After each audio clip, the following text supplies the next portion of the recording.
실족사냐 타살이냐 30년간 의문에 쌓였던 장준하 선생의 사인이 다시 논란이 되고 있습니다. 당시 상황을 컴퓨터 시뮬레이션으로 재현해봤더니 도저히 실족한 것으로 보기 힘들다. 그런 조사 결과가 이번 주에 나왔습니다. 민주인사 장준하 선생, 죽음의 미스터리. 과연 이번에는 진실이 제대로 밝혀질 수 있을까요? 지금으로부터 29년 전인 1975년 8월 17일 한 등산객이 절벽에서 추락사를 했다는 내용이 보도됐다. 사망자는 바로 장준하. 그는 독립투사였으며 제야운동가이자 시대의 지식인이었다. 1975년 그의 죽음은 장준하와 우리의 역사에 있어서 중요한 시점에서 일어난 일이었다.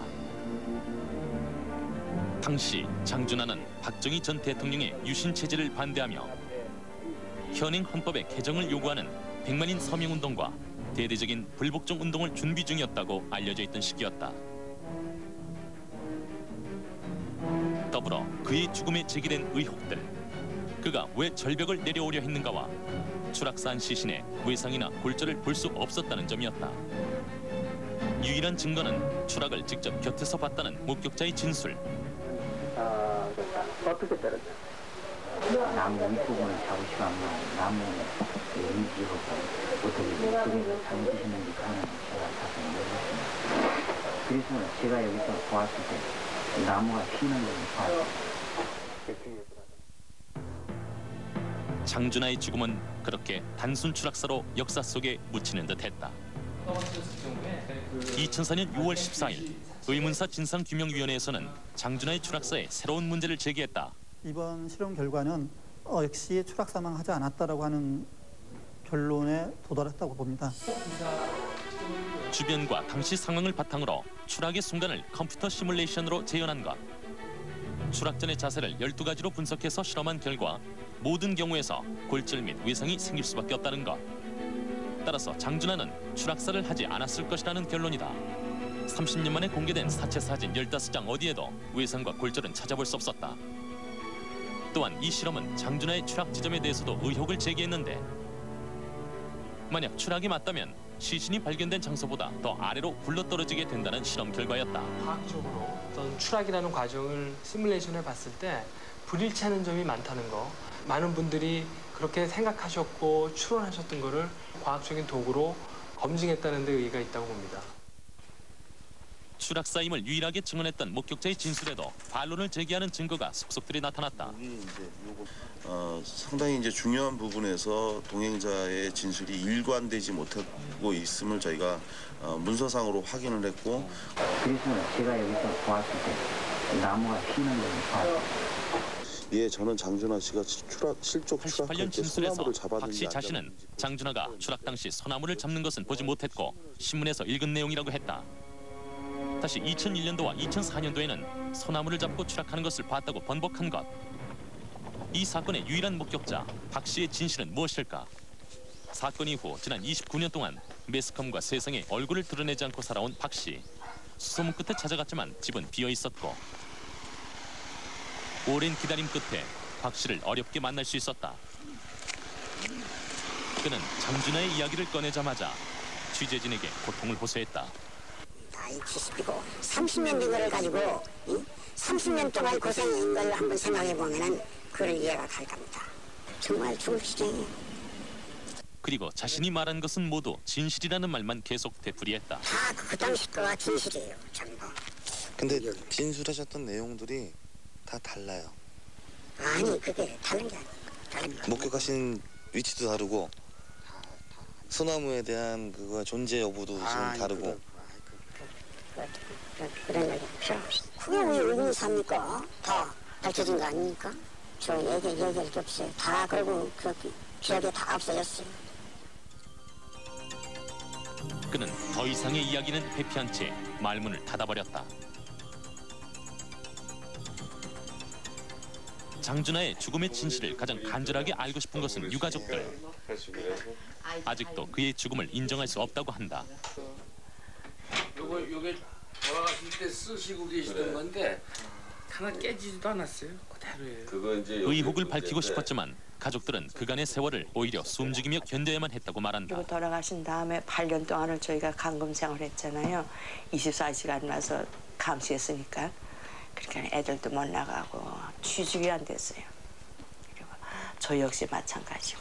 장준하 선생 사인에 대해서 그 말을 하게 되면은 긴급조치 구호로 이제 법으로 다스렸으니까 누구도 그 얘기를 못했죠. 30년 가까이 진실이 밝혀지기만을 기다려온 가족들. 자식들한테 해줄 수 있는 것밖에 없어요.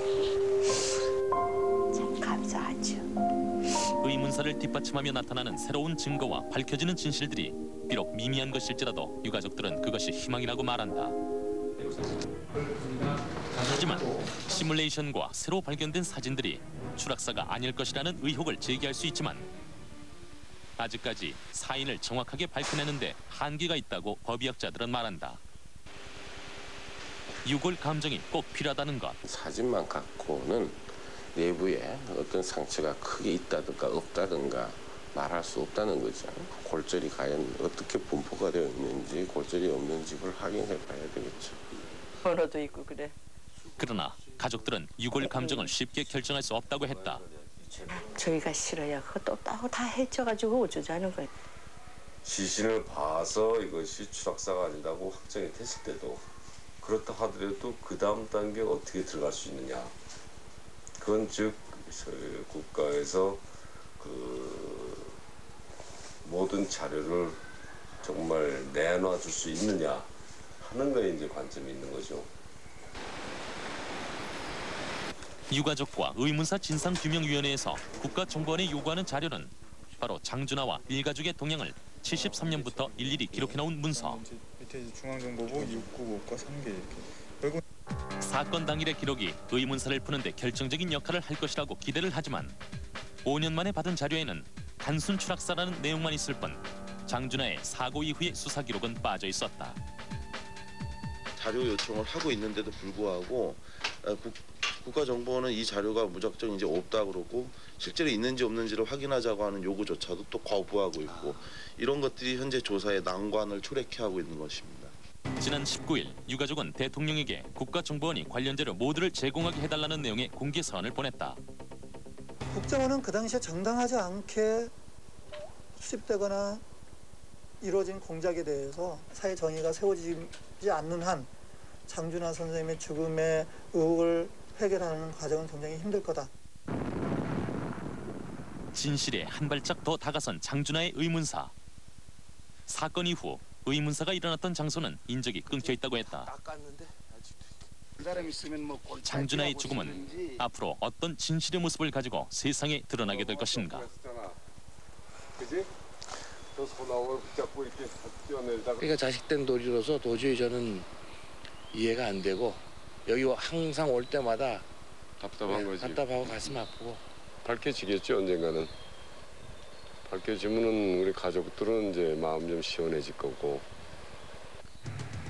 아들은 혼자가 아닌 역사가 함께 아버지의 진실을 찾고 있다는 것만으로도 외롭지 않다고 했다.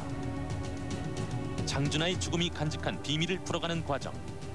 그것은 우리 역사가 간직한 치부를 드러내고 역사 앞에서 고백하는 과정이며 그것이 우리의 역사를 보다 떳떳하게 만드는 일임을 잊지 말아야 한다.